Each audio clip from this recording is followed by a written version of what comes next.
دیا, قرآن کی محبت کو آپ کے دلوں سے نکالا گیا, اور پھر یہ کہا کر کے کہ قرآن اور احادیث یہ ادلہ لفظیہ ہیں. اور آپ کو بتاؤں کہ وہ لوگ اہل کلام, متکلمین, اسلام دشمن لوگ قرآن اور حدیث کے علاوہ جو اپنی دلیلیں بنائی ہیں, اپنا اصول اور ضابطہ بنایا ہے, اس کو کہتے ہیں ادلہ عقلیہ ہے. یہ قرآن اور حدیث کی دلیلیں یہ ادلہ لفظیہ ہے, ادلہ سمعیہ ہے, سنی ہوئی باتیں ہیں, لفظی باتیں ہیں. لیکن ہمارے جو اصول ہیں, ہمارے جو دلائل ہیں, ہمارے جو ضابطے ہیں, جس کے ذریعے ہم قرآن کو ثابت کرتے ہیں, حدیث کو ثابت کرتے ہیں, اللہ کو ثابت کرتے ہیں, وہ کیا ہے میرے بھائیوں؟ ادلہ عقلیہ ہے, عقلی دلیلیں ہیں, عقلی دلیلیں. بہت سارے لوگوں نے یہاں تک کہا کہ سلف صالحین کا منہج اور طریقہ یہ اسلم تھا, بہت ساری چیزوں سے صاف, بہت سارے عیوب سے, نقائص سے پاک و صاف تھا, صحیح سالم تھا. لیکن ہماری جو دلیلیں ہیں, ہماری جو دلیل ہے یہ اسلم بھی ہے اور احکم بھی ہے اور عالم بھی ہے, کہ سب سے حکیمانہ دلیل, سب سے سمجھدار دلیل ہمارے پاس ہے. اس کے بعد کیا کیا میرے بھائیوں؟ قرآن کے بارے میں انہوں نے کیا کہا کہ لفظی دلیل ہے. اس کے بعد قرآن کے معنی اور مفہوم کے بارے میں انہوں نے کہا کہ یہ قرآن اور حدیث کی جو دلالت ہے, یہ دلالت, یہ اس کی جو دلالت ہے یہ حقیقت پر نہیں ہے, مبنی نہیں ہے. یہ بھی کیا ہے میرے بھائیوں؟ یہ دلالت ظنیہ ہے. ہاں, کچھ لوگوں نے اس کو حقیقی مانا, لفظ کو حقیقی مانا, لفظی مانا, لیکن کہتے ہیں مانا جو ہے یہ مانا ظنی ہے, یہ دلالت جو ہے یہ ظنی ہے. گھوم پھر کے وہی ظن میں لے کر آتے ہیں.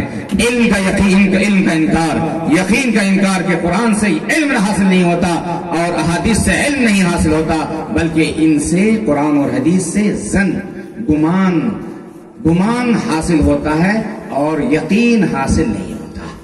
پھر انہوں نے آگے کیا کیا؟ حدیث کو دو حصوں میں تقسیم کیا, حدیث کو دو حصوں میں تقسیم کیا, متواتر اور احادیث, متواتر اور احاد. متواتر کو انہوں نے کہا کہ یہ متواتر یہ دلیل ہے, حجت ہے, فروع میں بھی اور اصول میں بھی. وہ اپنی جگہ کہ یہ ادلہ لفظیہ ہے, وہ اپنی جگہ دلالہ ضمنیہ ہے, وہ اپنی جگہ مسلم ہے. اس کے علاوہ انہوں نے ایک ہاتھ اور آگے بڑھ کر کے, ایک قدم اور آگے بڑھ کر کے انہوں نے کہا کہ یہ جو حدیث متواتر کے علاوہ ہے احاد, وہ اس سے احاد سے ہم عقیدہ کو ثابت نہیں کر سکتے, اصول کو ثابت نہیں کر سکتے, الہیات کو ثابت نہیں کر سکتے. الہیات کو ثابت کرنے کے لیے, عقائد کو ثابت کرنے کے لیے, اللہ کے وجود کو ثابت کرنے کے لیے, اللہ کی ربوبیت کو ثابت کرنے کے لیے, اللہ کی الوہیت کو ثابت کرنے کے لیے, اللہ کے اسماء و صفات کو ثابت کرنے کے لیے ہمیں کیا چاہیے؟ متواتر احادیث چاہیے. احاد سے نہیں, غریب سے نہیں, عزیز سے نہیں, مشہور سے نہیں. اور وہیں سے انہوں نے حدیث کے اندر شک پیدا کرنا شروع کر دیا, یہ تلاشنے لگا کہ یہ حدیث متواتر ہے, یہ حدیث متواتر نہیں ہے. پھر یہاں پہ انہوں نے حملہ کیا, غور سے سنیے گا, یہ منہجی باتیں ہیں. پھر انہوں نے کیا کہا کہ متواتر احادیث کو نکال دیا, اور یہ وہ لوگ ہیں جو صحیح احاد کو نکال کر ضعیف, موضوع, منگڑت, منکر روایتوں سے استدلال کرتے ہیں.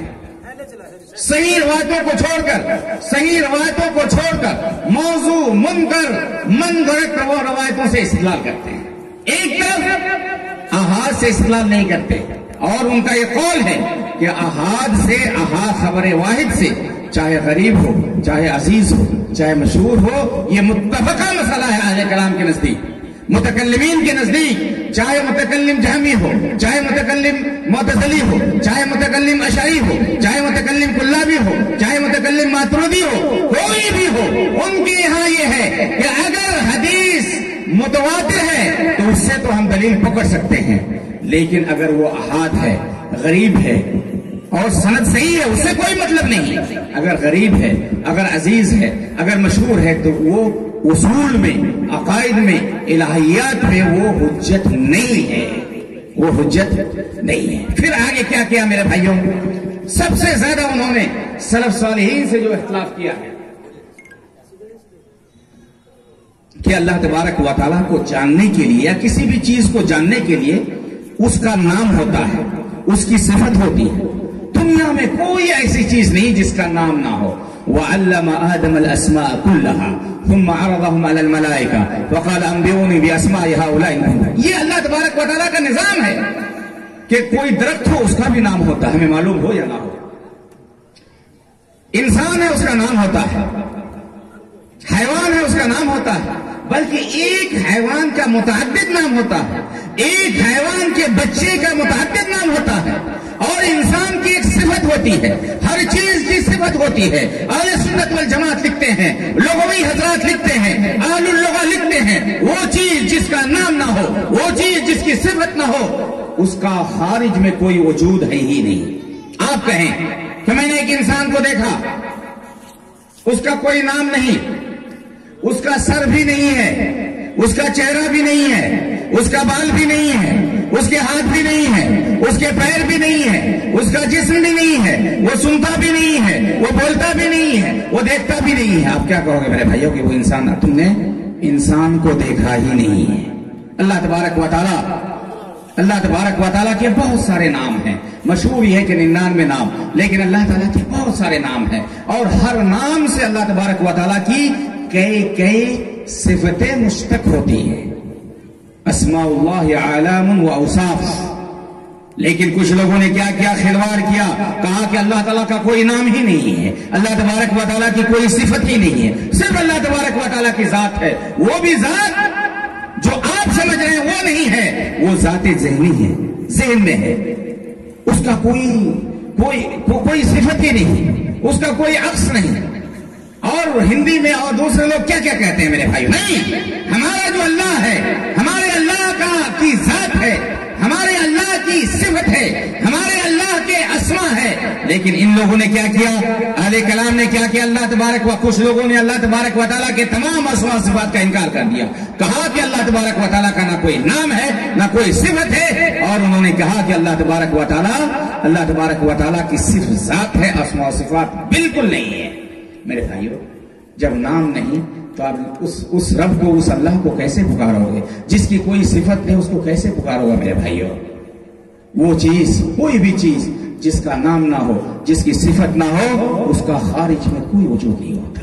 پھر ان سے کہا گیا، نہیں، قرآن میں تو کہا گیا السمیع، قرآن میں کہا گیا البصیر، قرآن میں سورہ حشر کے اخیر میں بہت سارے ناموں کا ذکر کیا گیا ہے، آیت الکرسی میں بہت سارے ناموں کا ذکر کیا گیا ہے، سورہ الاخلاص میں بہت سارے ناموں کا ذکر کیا گیا ہے۔ قرآن میں اللہ تبارک و تعالیٰ نے فرمایا، واللہ الذی لا الہ الا هو عالم الغیب والشہادۃ هو الرحمن الرحیم، واللہ الذی لا الہ الا هو الملک القدوس السلام المؤمن المہیمن العزیز الجبار المتکبر سبحان اللہ عما یشرکون واللہ الخالق البارئ المصور له الاسماء۔ یہ اللہ کے نام ہیں، یہ اللہ تبارک و تعالیٰ کے نام ہیں۔ تو وہ کہتے ہیں کہ یہ اللہ تبارک و تعالیٰ کے نام تو ہیں لیکن یہ مجاز ہیں، اور یہیں سے انہوں نے ایک اصل بنایا، ایک اصول بنایا، ایک ضابطہ بنایا کہ اللہ تبارک و تعالیٰ کے اسماء و صفات سے متعلق جتنی آیتیں ہیں، جتنے احادیث ہیں، بالخصوص اللہ تبارک و تعالیٰ کی صفات سے متعلق، اللہ تبارک و تعالیٰ کی صفات سے متعلق جتنی آیتیں ہیں، جتنی حدیثیں ہیں، وہ سب کے سب مجاز ہیں، حقیقت سے اس کا کوئی تعلق نہیں ہے، سب کو مجاز قرار دیا۔ کچھ نے کہا کہ اللہ تبارک و تعالیٰ علیم ہے لیکن علم نہیں ہے، اللہ تبارک و تعالیٰ سمیع ہے، سننے والا ہے لیکن سنتا نہیں ہے، اللہ تبارک و تعالیٰ بصیر ہے، دیکھنے والا ہے لیکن دیکھتا نہیں ہے۔ یہ کون سے عقل کی بات ہے؟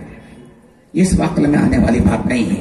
اسلام کو برباد کرنے کے لیے، اسلام کو ختم کرنے کے لیے لوگوں نے ایسی ایسی باتیں کی ہیں۔ پھر جا کر کے انہوں نے ایک قاعدہ اور بنایا اسلام کو برباد کرنے کے لیے، وہ یہ ہے کہ اگر نصوص وحی سے مراد قرآن اور حدیث کے نصوص، دلیل، آیات، احادیث کا تعارض ہو جائے کس سے؟ عقل سے۔ عقل سے اگر نصوص وحی جب کہا جائے تو اس سے مراد قرآن اور حدیث دونوں ہیں، اس لیے کہ دونوں وحی ہے۔ وَمَا يَنْطِقُ عَنِ الْهَوَىٰ إِنْ هُوَ إِلَّا وَحْيٌ يُوحَىٰ۔ دونوں نصوص وحی، قرآن اور حدیث کے نصوص اگر عقل سے ٹکرا جائے، نصوص کا تعارض ہو جائے عقل کے ساتھ، تو کہتے ہیں کہ ہم نصوص کی طرف التفات بھی نہیں کریں گے۔ دو توجہ بھی نہیں کریں گے, گھوم کر دیکھیں گے بھی نہیں. ہمارا اعتماد ہوگا کس پر؟ عقل پر ہوگا, عقل پر ہمارا ہوگا. ان تمام اصول و ضابطے کے ذریعے وہ اسلام کو برباد کرنا چاہتے ہیں. اسی لیے امام ابن قیم رحمہ اللہ نے ایک بڑی کتاب لکھی ہے اس دینی مسائل کو واضح کرنے. اس کتاب کا نام ہے الصواعق المرسلہ, اور ابن تیمیہ رحمہ اللہ 741 ہجری میں انتقال فرمائے. 741 یعنی 8ویں صدی ہجری کے ابن تیمیہ رحمہ اللہ کے شاگرد ہیں. انہوں نے ایک کتاب لکھی ہے, اور اس کتاب میں خاص کر کے جو میں نے 4 چیزیں آپ کے سامنے ذکر کی ہیں, انہی 4 چیزوں کو اجاگر کیا ہے. اور ان 4 چیزوں کا انہوں نے نام لکھا ہے, نام دیا ہے الطواغیت الاربعہ, 4 طاغوت, بلکہ 4 بڑے بڑے طاغوت. طاغوت کس کو کہتے ہیں؟ ہر وہ چیز جس کی عبادت کی جائے اللہ کے علاوہ, اس کو طاغوت کہتے ہیں. اور پھر وہ شخص جس کی آپ اللہ کے علاوہ جس کی عبادت کر رہے ہیں وہ اس سے راضی ہو جائے, اس کو طاغوت کہتے ہیں. طاغوت سے قرآن میں روکا گیا ہے. اللہ ولی الذین آمنوا یخرجهم من الظلمات الى النور والذین کفروا اولیاؤهم الطاغوت یخرجونهم من النور الى الظلمات اولئک اصحاب النار هم فیہا خالدون. طاغوت, ان چیزوں کو طاغوت کہا ہے امام تیمیہ رحمہ اللہ, ابن القیم رحمہ اللہ نے الصواعق المرسلہ کے اندر. حقیقت میں یہ طاغوت ہے میرے بھائیوں.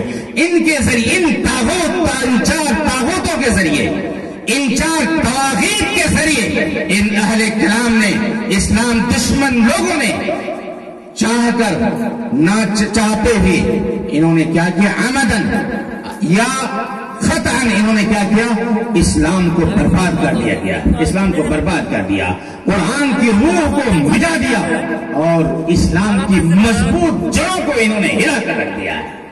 اسی لیے تو آج ایک کا قرآن پکار کر کہتا ہے کہ یہ کام کرو.